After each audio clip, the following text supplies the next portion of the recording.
একদিন দুই পথিক বনের মধ্য দিয়ে চলছে, যেতে যেতে একজন একটি কুড়াল কুড়িয়ে পেল।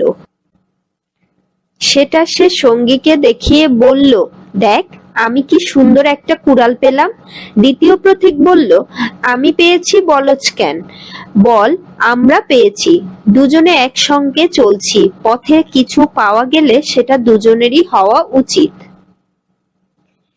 যে পথিক কুড়াল পেয়েছিল সে বলল, তা হয় না ভাই, আমি কুড়িয়ে পেয়েছি, তাই কুড়ালের মালিক আমি একাই, তোমাকে এর অংশ দেব কেন?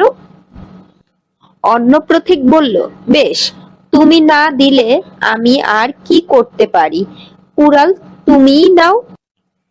এদিকে যাদের কুড়াল হারিয়েছিল তারা খুঁজতে খুঁজতে সেই সময় সেখানে হাজির হলো।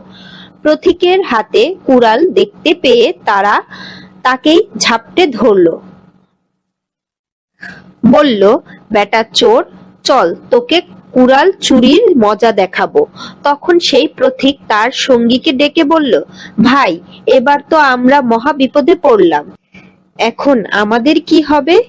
দ্বিতীয় পথিক হেসে বলল, সে কি কথা, আমরা বিপদে পড়লাম বলছো কেন?